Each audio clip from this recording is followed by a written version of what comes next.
Mukama, ombise Mukama. Ku lw'omukaaga lwa Ssabbiiti gye tukubye amabega ekisaawe kya Katemba n'okuyimba kyagwamu ensisi olw'amawulire g'okufa kwa Alex Mukulu Kabangala abadde omuwandiisi era omuzannyi w'emizannyo ssaako okubeera omuyimbi ate era omutendesi so ng'era yaliko omuweereza ow'oku mpewo za leediyo wano mu ggwanga. Ono yafiira mu ddwaliro ekiruddu gye yali addusiddwa okufuna obujjanjabi olw'obulwadde nga bumwesibiridde era nga kyategeezebwa ng'ono bw'abadde n'obuzibu bw'ekibumba. Abakungubazi mu kiseera kino bakuŋŋaanidde mu maka g'e Mengo era ng'abali mu kisaawe ky'okuzannya emizannyo n'okuyimba buli omu omugenzi amwogerako bubwe. 1977 ne tutandika okubeera naye wadde nga ate nali mulabyeko emabegako mu 73-74. Weyazanyira we yawandikira omuzannyo muzzukulu wa Kabangala nange we nawandikira ogwange Jakana ku kyalo Jakana.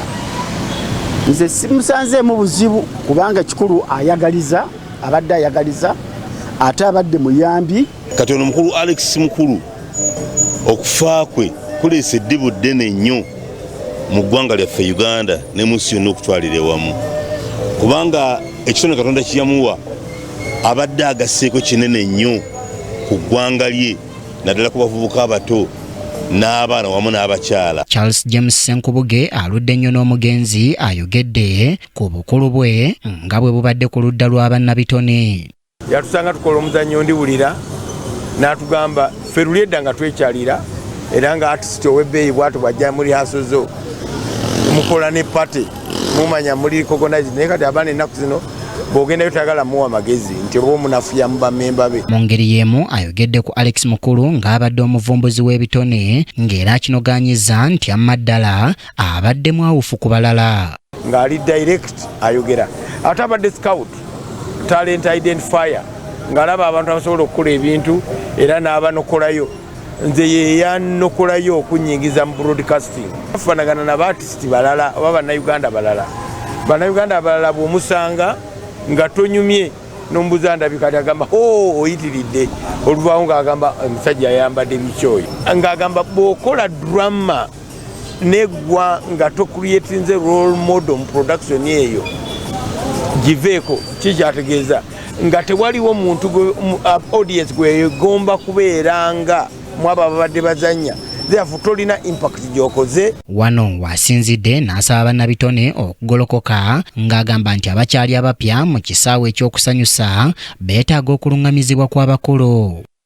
Tusubiddwa the opportunity ey'amawulire okufuluma aga TV ennene ng'eyo nga gagamba nti Alex Mukulu alondeddwa okubeera president w'aba creatives oba president w'aba theatre artists.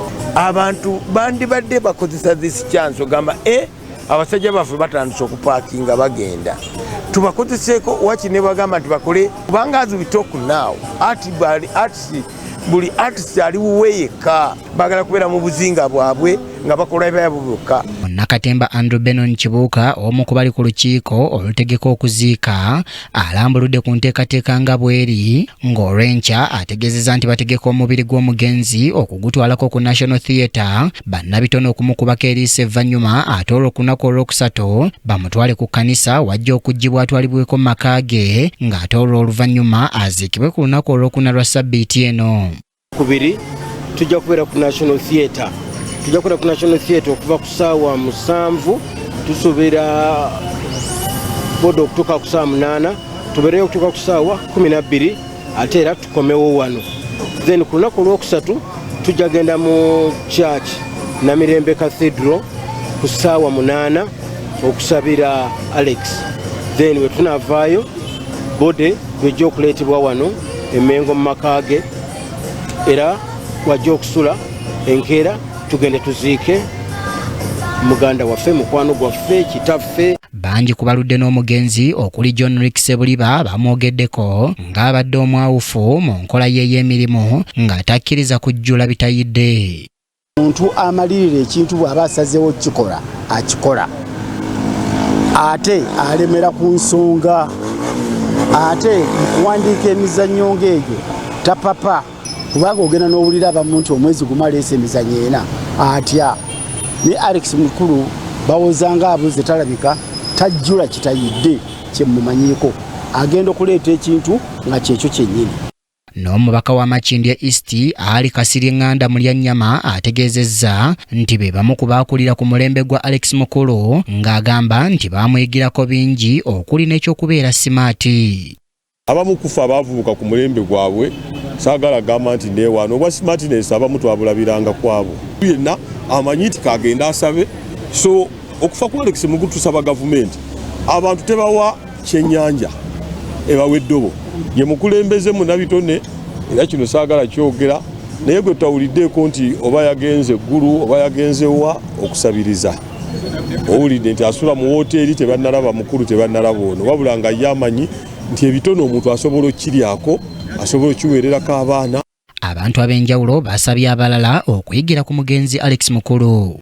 Alex Mukulu yeekalakaasa ayambala embugo n'ajja ku State Square etuka tipadde kino ki abantu bamuyita mulalu naye nga gali magezi gago nakulwanyisa bannakyemalira abadde ayagala nnyo ensi ye era nga emizannyo gyonna gyabadde azannya kulwanirira ddembe. Bano abantu abasinga bano abavubuka baleme kuwandiika kukubirira wabula batwale time ey'okuwandiika ekintu ekyo bajjule ekintu ekiyidde.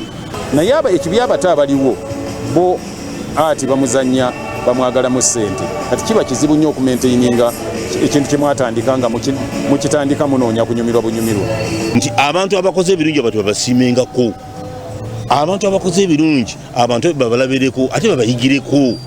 Alex Mukulu yafiiridde ku myaka 72 egy'obukulu ng'alese omukululo gw'amaanyi mu kisaawe eky'okuzannya emizannyo n'okuyimba ng'egimu ku mizannyo gye mulimu 30 Years of Banana, muzzukulu wa Kabangala, Opera Bakisimba, Wounds of Africa n'emirala mingi nnyo so nga n'ennyimba ze mulimu bannakampala nga boogera, ab'e Namutumba wamu n'endala. Kitegerekese nga waakuziikibwa Kijabijo Gayaza ku lunaku olwokuna olwa Ssabbiiti eno. Kyambadde Shadrack Joshua, KTV Amalindire. Kampala,